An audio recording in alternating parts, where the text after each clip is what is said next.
Robbie Savage. Robbie.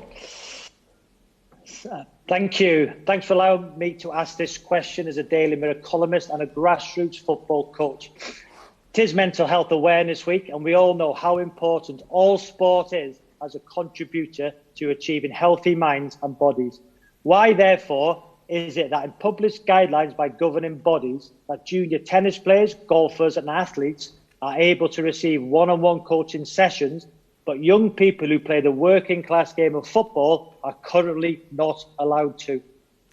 Thanks, Robbie. Well, it's good to have you, and thanks for taking part in the press conference.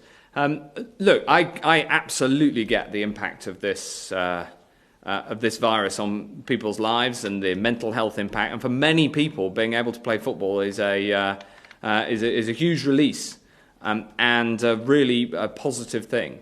And the rules are there. Of course, they can go out and exercise, but I know that exercising just with members of your own household or on your own is nothing like being able to play football. So I get it. I understand why it's a problem. Unfortunately, these rules have to be in place amongst the population as a whole, because we've got to get a grip of this virus. And it's only by following it, the more people follow the rules, the faster we'll get the number of new cases down, and the more we're going to be able to release social distancing rules. But you don't just want to hear from me. Can I just? Yeah, of course, yeah. And then I'll ask Chris Whitty quickly to come in. Yeah. So why are some governing bodies, allowing one-on-one coaching with under 18s, whereas the governing body, the FA, aren't allowing, the under 18 getting coached one-on-one? Why is it different? Chris. So fully understand the reason for the question. And I mean, to absolutely reinforce your point, exercise of all sorts is good for physical health, good for mental health. And that's one of the reasons we were very keen in the first very tentative easing of some of the lockdown to make it easier for people to do things outdoors, and if it's within their own family, then a kind of kick around in football is within the same household. A kick around in football is fine. So the difference, and this is one of the issues that we need to think about a balance. And I think with all of the things we're trying to do, it's about trying to release where we can, but not take the risk that we actually start having the transmission again. And we were very confident that it is much safer to do the same thing outdoors than indoors. So that's the first thing, and that's part of the reason we were able to do things. But as you know, the rules are, except within your own household, it's one other person at 2 metres. Now, it's quite different, and that is a small increment from where we are. Now, it is possible to play the kind of sports you're talking about at 2 metres with one other person or within your own household.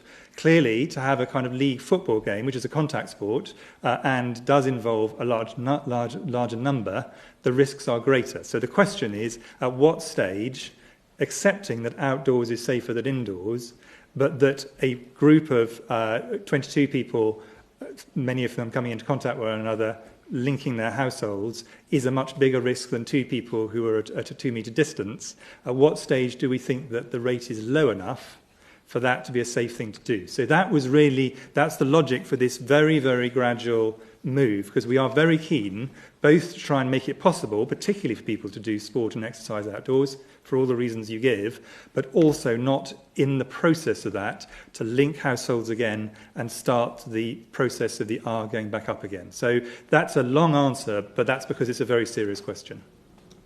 So can I have one more question, please? Yes, you can. Secretary of State? So obviously, can you or your scientific colleagues give an indication of the pathway to grassroots football being allowed to restart? Do you think we will have to wait for a vaccine? Well, I very much hope that we won't have to wait for a vaccine. The first thing I'd say is that some of the projects we're putting in place, like this test and tracing that we've been talking about, are there to try to hold the number of new cases down whilst allowing more social distancing measures to be lifted. And this is one that we can look at, and we had a discussion about last time round. And Chris is better placed than me to advise, how much of an impact upwards it would have on R and how much further we can go. Well, I mean, my expectation, and Sir Patrick Vallance's expectation, this is one of his areas of trade, government chief sounding advisor, is that a vaccine before next year on a widespread basis is very unlikely. So I definitely hope that football will be available, possibly with some degree of change of how it's played. There may have to be some ways we have to think it through in advance of a vaccine. But I think what we're trying to do is go very, very cautiously along that path that the Secretary of State talked about. But my very strong hope, and I'm sure this is the strong hope of everybody, is football is well before we get right out to that the right-hand end of that path. Because outdoors is safer than indoors, no doubt about it, but mixing large numbers of people in a contact sport is unfortunately a higher risk of transmitting this virus inevitably than something which can be played in 2 or maybe 4 people at a distance. We want grassroots football back as soon as we safely can.